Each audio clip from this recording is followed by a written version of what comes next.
man maa ngi tudd Thiat dëkk Malika waaw comme ni ngeen ko xamee Nourou Laye Souley Fall boole ma ci association bi mu nekk lu ma neex nag nekk loo xamante ne nii lu rafet la ma kontaan ko trop parce que ñi wéradi ci société bi lañ bokk kon donc c'est normal que ñu taxawu leen association bi moom wax dëgg yàlla dama ci kontaan trop. maa ngi leen di jaar bu baax di leen nuyu yéen ñëpp di am contentement nag bokk ak yéen liggéey bi nga xam te ni yéen a ngi koy def ba léegi. waaw man nag mu nekk loo xam te ni dama ko gisoon ci muy daw ci internet bi ma gis ko mu nekk liggéey boo xam te ni jaamu yàlla boo xam te ni bu kawe njot la bu rëy boo xam te ni bépp doomu aadama bu nekk rek war nga ci mën a tàbbal sa yéene mu nekk loo xam te ni damaa gëm ni ku suñu borom boobu rek mënoo ko def ndax nekk na liggéey boo xam ne jafe na yomb na. kontaan parce que suñu nekkee ci liggéey bi nekk ay jigéen à chaque fois ñu ñuy témoigner ne ñun jigéen ñi ci association bi dañoo néew ñu gis ay jigéen yu ñëw di dooleeku si dañu def lu dul sant yàlla te kontaan ci suñu xol tamit di ci féex xam nga lu tax ñu ciy kontaanee noonu dañuy xalaat ne malade mental yi ci mbedd mi tey jigéen dinañ am jigéen yoo xam ne dinañ leen taxawu ndax association bi góor yi ñoo ci ëpp moo tax malade mental góor yi ñoo ci gën a bénéficier wu ndax góor yi mënuñu mën a sang jigéen ñi wala ñu defal ci jigéen ñi leen ñu gisee daal jigéen ñi di ñëw dañ ciy kontaan te comme ni ñuy faral di ko waxee rek ñu ngi ubbi suñuy loxo ku bëgg a ñëw bokk incha allah ñu ànd liggéeyal yàlla te yàlla rek tax. alhamdulilahi rabbil alamin asalaamaaleykum wa rahmatullahi taala wa barakaatu. man la Pape Niang di président association ànd taxawu ñu wéradi te yàlla rek a tax tey nekk suñu 48e descente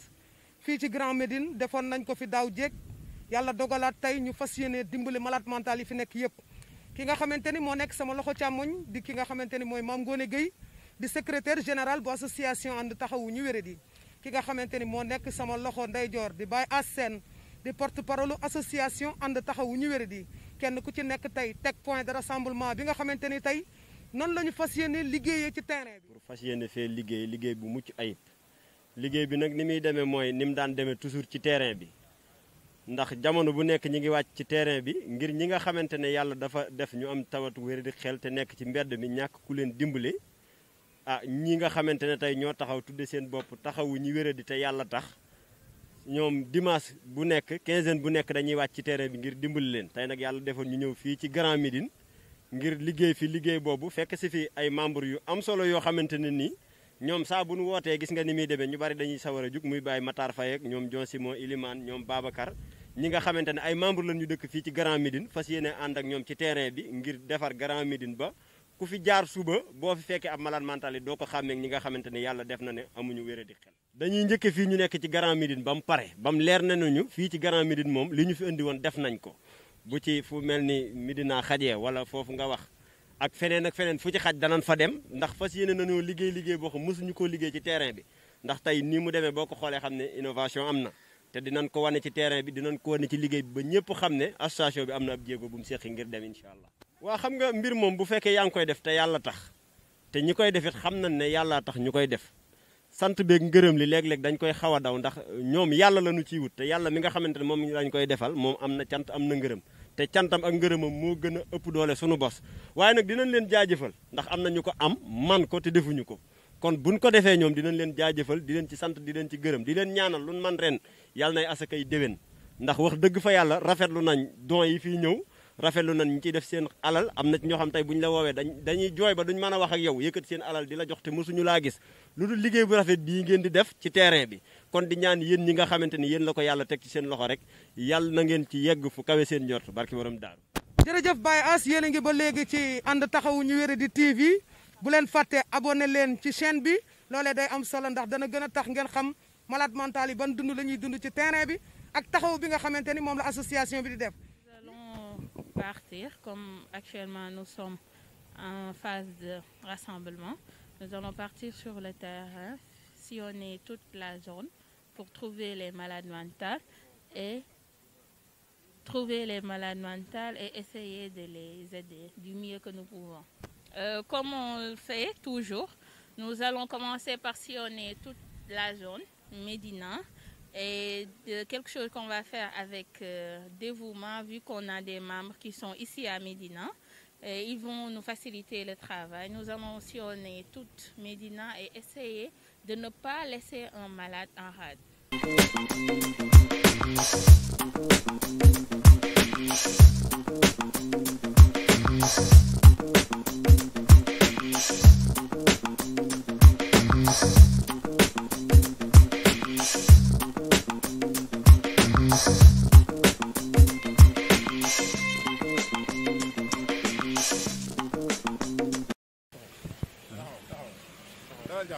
non jël leen damay dem fële non jël leen damay dem fële maa ngi ci garab gale jël leen non jël leen dalal jàmm kaa ñu jox leen ndékki bu baax taxawal non tudd non surna merci maa ngi lekk fi dalal jàmm rek dalal jàmm rek man Thialé laa tudd Thialé fan nga dëkk man fii laa dëkk ci ginnaaw Grand Médine fii waaw mais Kaolack laa dëkk Kaolack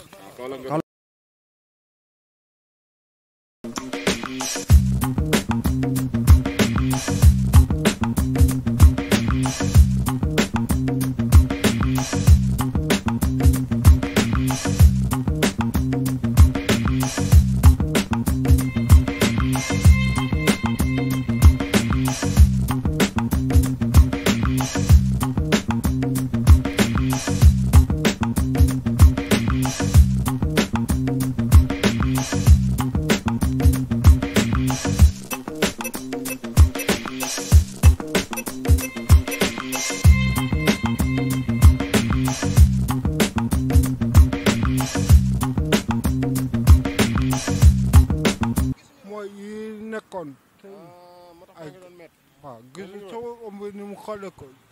ñi ngi ko nekkaloon ñoom fajoon bi mu indee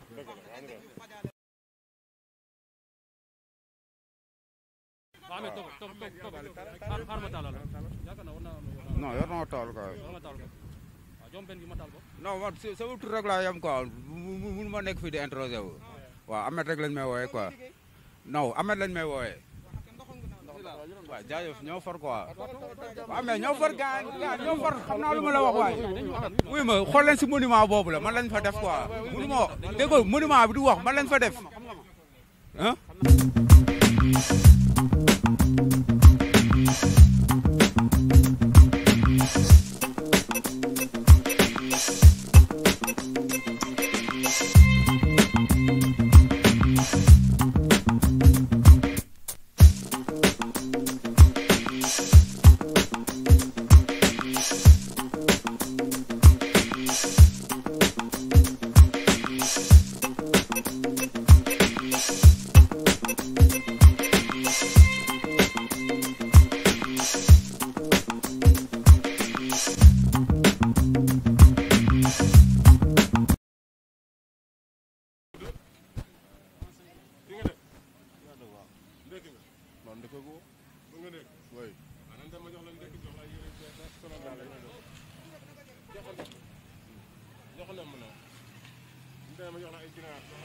ak salut oui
malades mentaux ont des blessures assez graves et ils marchent avec. Ce sont des malades mentaux et ils ne peuvent pas aller à l'hôpital, ils ne peuvent pas faire des soins et ils n'ont en aucun cas le pouvoir ou bien le privilège d'aller vers les hôpitaux. Quand ils vont vers les hôpitaux, on ne les reçoit pas. Et ils traînent avec des blessures et des maladies qui sont graves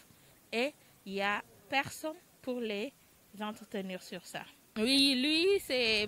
je peux dire, c'est la 4e fois qu'on l'attrape et à chaque fois c'est comme ça. On avait pris l'initiative de le prendre et de faire des soins chaque jour, aller jusque là où il se met pour faire des soins chaque 2 jours, mais la plupart du temps, il se déplace. Vous savez, c'est le problème avec les malades mentaux erreurs. Ils ne sont pas sur place. Quand tu veux les soigner, tu ne peux pas les retrouver chaque jour sur le même lieu.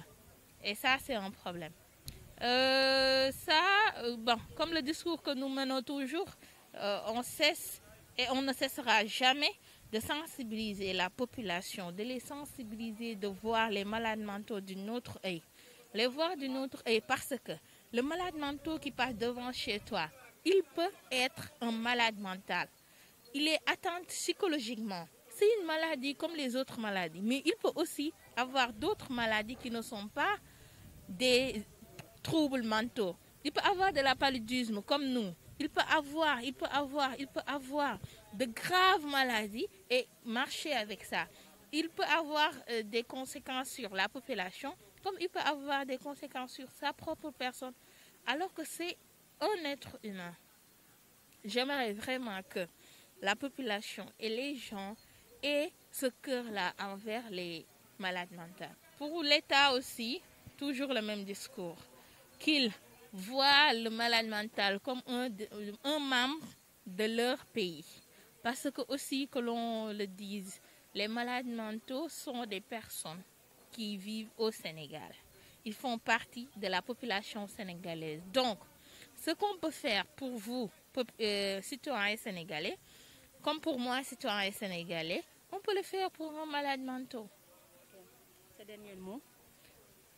Comme toujours, remercier toute l'équipe de And Taxawu Ñu Wéradi et les encourager parce que c'est quelque chose de pas du tout facile. On est frappé sur le terrain, nous sommes insultés sur le terrain, mais never, nous sommes toujours là et nous continuerons toujours d'accompagner les malades mentaux. Mais mon dernier mot serait de plus sensibiliser la population, d'avoir une autre vision envers les malades mentaux qui sont dans la rue. Soufano.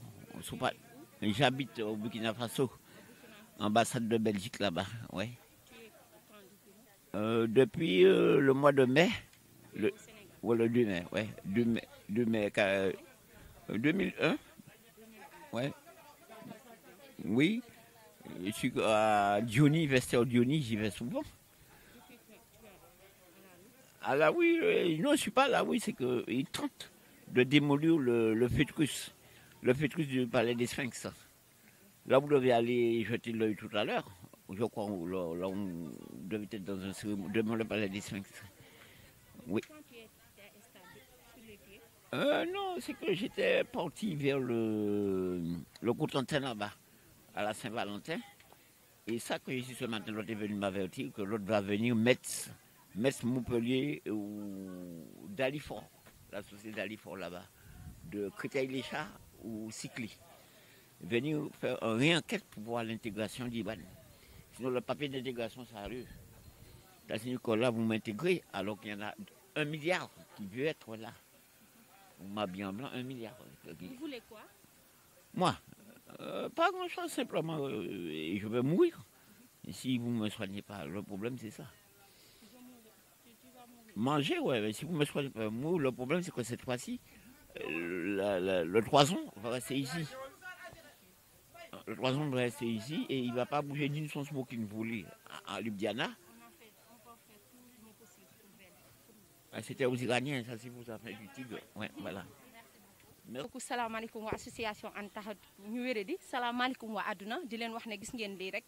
lii leen soxla benn daam moo ko joxe macha allah di wax ne lii leen soxla ci nit ñi lii leen soxla ci nit ñi soxla aussi comme ni nga wax rek parce que association ànd taxaw ñu wéradi ñu ngi fi pour maladie ñu ngi fi gis nga di ngeen gis ay images yu doy waar te ay doomu aadama la dal ci kawam ñun defaluñu yàlla lu tax ñu mel nii ñoom tamit defuñu yàlla lu tax ñu mel nii kon nag nañuy was si àq si ñoom di was si àq si ñoom di jéem lu nu man ak lu nu mënul yëpp di ko def ñoom ñu ngi fi ñoom ñoo gën a soxla li nga xam ne soxla nañ lépp di wax ne na ci ñëpp jàpp comme ni femme bi def rek soxla nañ yére soxla nañ lu mën a doon merci beaucoup di kontaan si ñëpp di wax ne équipe bi ñu ngi liggéey lu doy waar incha allah si kanam di ngeen gis loolu merci beaucoup. asalaamaaleykum wa rahmatullah maa ngi tudd Baye Souleymane Fall Nouroulahi 322 représenté association ànd taxaw ñu wéradi nekk diwaanu Italie. sama numéro de téléphone di 389 219 8819 389 219 88 19 mooy sama numéro de téléphone maa ngi nekkee diwaanu Varese di rafetlu bu baax liggéey bi nga xamante ni association bi mi ngi koy def di ci woowaat ñëpp rek di ci woowaat ñëpp képp koo xamante ni bëgg na apporter soutien ci malade mentaux yi mu jaayante te yàlla rek tax ndax dañuy liggéeyal yàlla rek te yàlla tax ci ñi nga xamante ni yàlla dafa dogal ci ñoom wéri di xel waa di ci woo ñëpp rek waa amoon kàddu yooyu daal di ko fàttaliwaat képp koo xamante ni jaamu yàlla la rek ñu leen di woo ci liggéey bi te yàlla tax. waaw maa ngi tudd Adama Sène jóge ba Sébikotane waaw tey jii nag mooy sama première descente ak gars yi waaw de rafetlu bu baax a baax liggéey bi waaw. li ma gisoon ba tax ma bokk vraiment ba ma ñëwee nag sur le terrain si laa ko gën a yëg si laa gën a am yëg-yëg bi et man je dis que ne ñeneen ñi ñëwul ñëpp c'est parce que gisaguñu vidéo yi vraiment te bu ñu ñëwee ba fii nii gi nga xamante ne vraiment liggéey bu noble ngeen di def.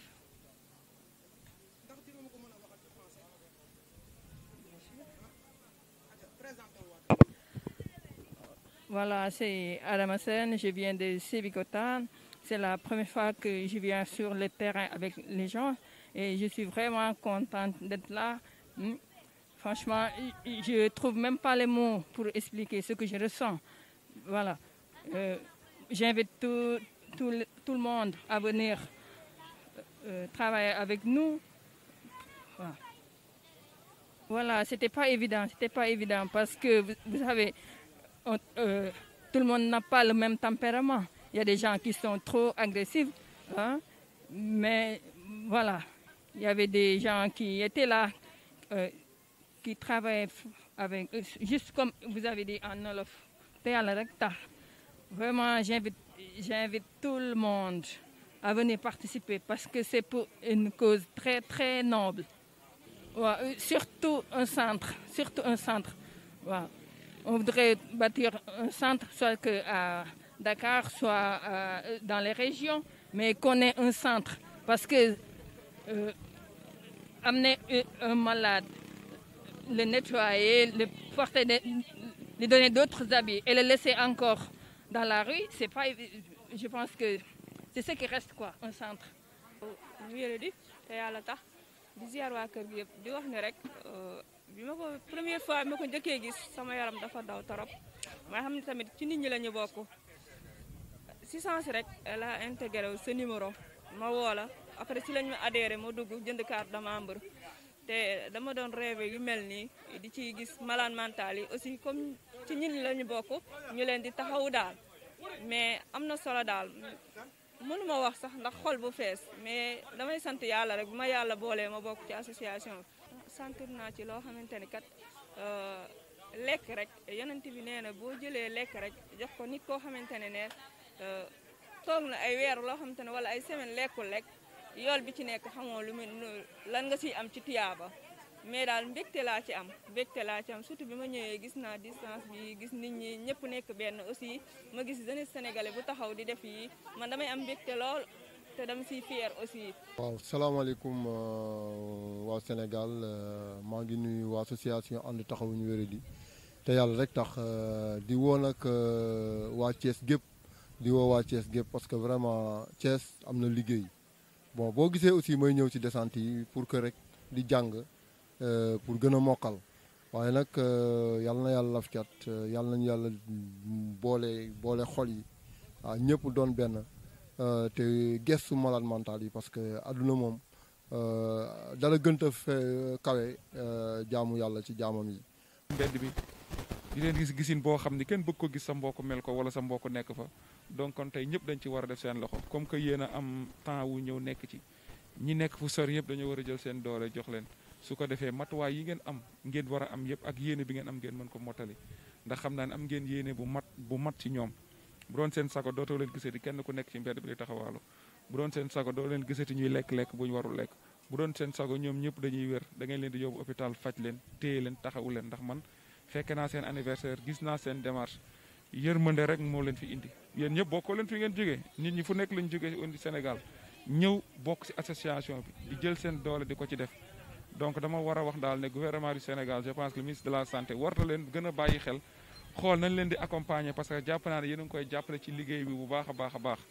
di si jàppale réew mi ñëpp di si jàppale président di si jàppale ñëpp parce que li ngeen def sénégalais yi ngeen ko defal suñu ay mbokk ngeen koy defal suñu ay frère ngeen koy defal suñu ay nit ñoo xam ne ñoo bokk lépp ngeen koy defal donc boo fi ñëwee sa yaram dafay daw ñi nga fekk leen ñu toog tey mënoo fi xàmme tey ku feebar ak ku feebarul ndax ku ci nekk sang ngeen ko ba mu set wat ko ba mu rafet jël ay yére rafet solal ko mu toog da ngay boo ko xoolee da ngay xam ne da ngay jàppale sax kii dara jotu ko donc te yooyu vraiment en tout cas daal ma ko gisee sama yaram dafay daw wax dëgg yàlla waaw moo tax fii moom heure ma fi ñëwee su ma demee guddi pour ma tëdd rek problème la pour nga nelaw problème la lay def ndax yërmande dëgg daal mooy def lii. ànd ak yéen ci ki nga xamante ni tey malade yi sonal nañ ko tey muy daj ci tey lu metti malade yi gàjj nañ ko kott nañ ko gaañ nañ ko waaye lépp mu maîtriser ko ndax jaamoo ko yàlla mu di Babacar Sarr ñu yëkkati kàddu jox ko nan lay dundeek malade mental yi ci terrain bi te du leen gaañ maîtriser leen mu nekk nit ku am yërmande moom Babacar Sarr nañu ko déglu. mënut a wax moom Babacar ndax sa moroomu góor di la dóor ngay muñ muy xeex ak yow ngay encaissé te amul retour loolu doy na waar jaaraama association taxawu ñu wéradi ñoo ngi def liggéey bu mucc ayib te am solo ndax lii keneen ku mu doonoon tey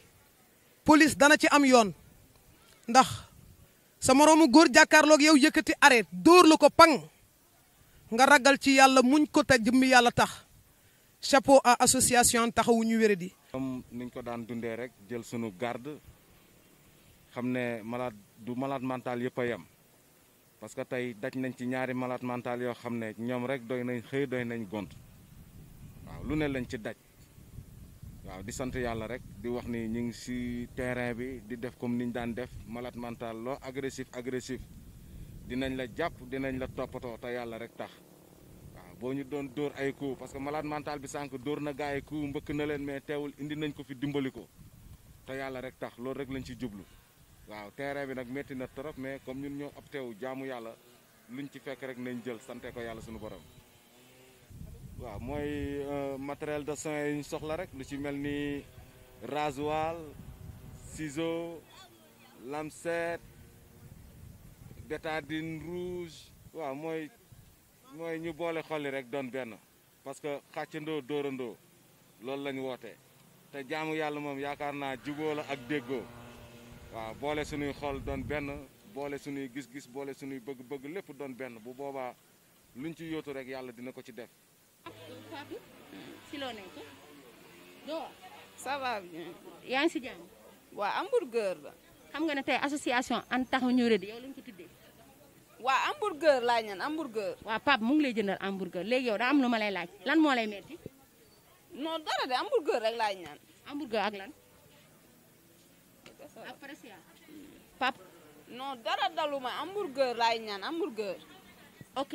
comme ni ngeen ko gisee instant bi da ngeen xam ne association ànd taxawu ñu wéradi ñu ngi fii nii si parcelle di wax ne tey danoo amoon descente à Grand Médine tuddee ko Fatou Bintou Sagna di wax ne vraiment Fatou Bintou Sagna la ñun xam nañ ko waa diaspora bi xam nañ ko adduna bi xam nañ ko parce que biñ koy jàpp xam ngeen ne boobu la gënoon a nekk xale